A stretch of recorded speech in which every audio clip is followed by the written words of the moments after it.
Halo Tuan dan Nyonya semuanya. Selamat berjumpa kembali bersama saya IR Jamani Channel. Kali ini saya sedang berkunjung ke kebun durian bawor milik Pak Haji Rudi, yang beralamat di Talang 9 Sinar Gali, Kecamatan Gunung Sari, Tanggamus, Lampung. Pohon durian ini berusia 7 tahun dan sudah berbuah 4 musim, belum termasuk buah penyelang. Sebelum masuk ke pembahasan inti, saya minta dukungannya untuk terus support channel saya dengan cara like dan subscribe. Bagi Tuan dan Nyonya yang sudah like dan subscribe, saya ucapkan ribuan banyak terima kasih.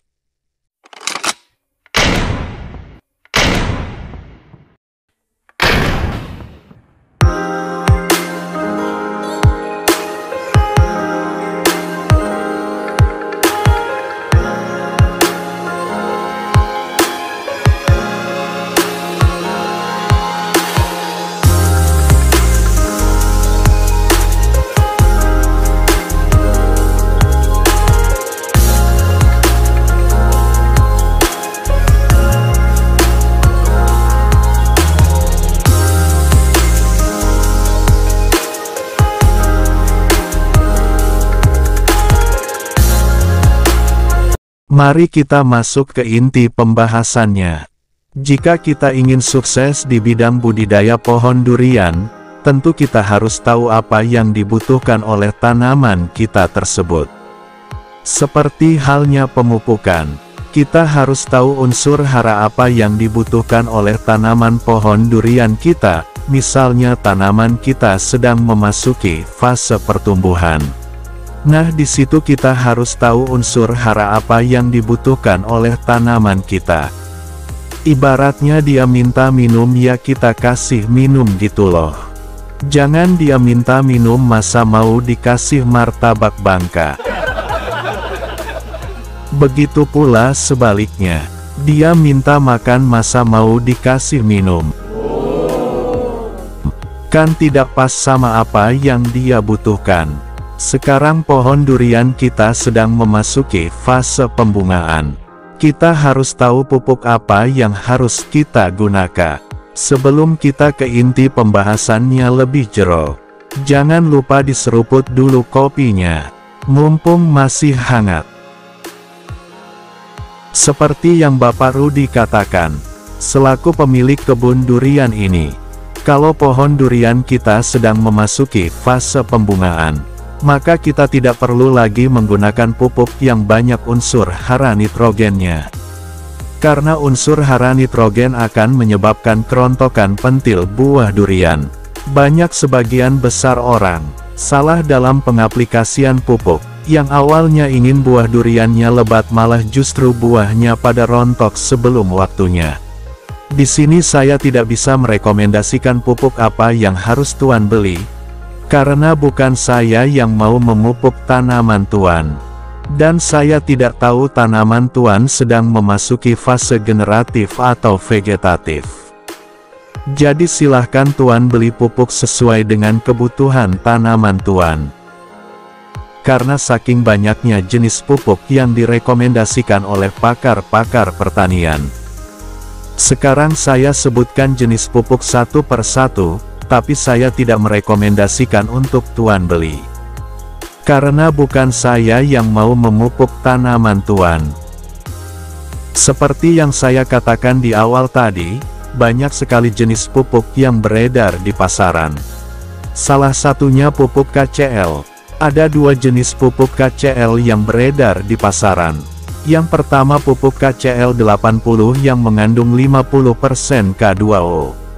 Yang selanjutnya ada pupuk KCL 90 yang mengandung 53% K2O. Pupuk ZK-Swavel kalium atau kalium sulfat K2SO4 yang baik digunakan pada tanaman yang tidak tahan terhadap konsentrasi ion klorida tinggi. Yang selanjutnya ada pupuk TSP. Pupuk TSP merupakan pupuk tunggal yang mengandung unsur hara P2O atau fosfat sebesar 46%. Saat mengaplikasikan pupuk TSP ada cukup banyak manfaat yang bisa didapat oleh beberapa jenis tanaman. Di antaranya memperkuat batang dan mempercepat pembuahan. Dari banyaknya jenis pupuk di pasaran, pupuk TSP menjadi yang paling banyak digunakan petani untuk menumbuhkan dan menyuburkan tanaman. Dikutip dari berbagai sumber, pupuk TSP triple fosfat adalah pupuk kimia dengan rumus CaH2PO42 dan memiliki kadar P2O5 sekitar 44–46%. Perbedaan yang mencolok antara pupuk TSP dan SP36 adalah persentasenya. Kandungan pupuk TSP memiliki kandungan unsur hara P yang lebih tinggi dibanding dengan pupuk SP36. Perbedaan lainnya terletak pada harga. Pupuk TSP harganya lebih mahal dibandingkan dengan harga pupuk SP36. Selanjutnya ada pupuk MKP. Pupuk MKP monokalium fosfat merupakan pupuk penyubur tanaman yang mengandung unsur hara tinggi yaitu 52% fosfat dan 34% kalium. Kandungan fosfat dalam pupuk ini dapat merangsang proses pembungaan tanaman. Selain itu terdapat juga kandungan kalium yang dapat menguatkan tanaman dan buah. Apa kelebihan pupuk MKP? Pupuk MKP merupakan singkatan monokalium fosfat. Pupuk ini mengandung 52% fosfat dan 34% kalium. Fosfat berfungsi untuk merangsang pembungaan serta kalium menguatkan tanaman dan buah. Pada intinya pupuk MKP berfungsi merangsang pertumbuhan akar dan pembungaan serta mencegah kerontokan bunga dan buah. Lanjut saya sebutkan lagi jenis pupuk urea. Jenis pupuk urea ini mengandung unsur hara nitrogen yang sangat tinggi yaitu 46%. Pupuk urea juga mengandung unsur hara burat sebanyak 1% dan air 0,5% yang berarti setiap 100 kg pupuk urea terdapat 46 kg nitrogen. Kemudian apa manfaat pupuk urea? Manfaat pertama dari pupuk urea adalah dapat membuat daun tanaman menjadi lebih hijau dan segar. Hal ini dikarenakan pupuk urea memiliki kandungan klorofil di dalamnya. Klorofil ini memiliki peran penting dalam proses fotosintesis tanam. Lalu apa dampak negatif dari pupuk urea?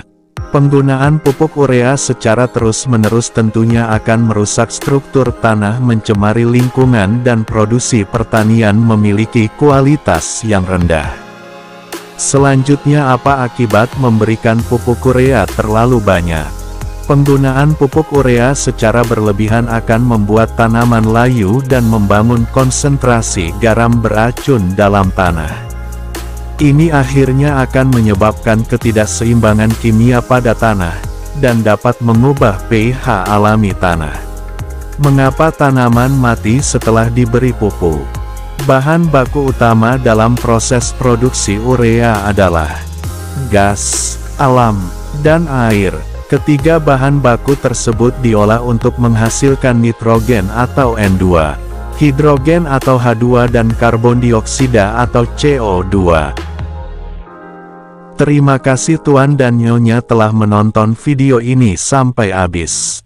Jika video ini bermanfaat silahkan share atau bagikan ke sosial media Tuan dan Nyonya punya. Agar lebih banyak lagi orang-orang yang mengetahui tentang cara budidaya pohon durian. Saya ingin Indonesia kita ini menjadi sentra durian. Wassalam tertanda IR Jamani Channel.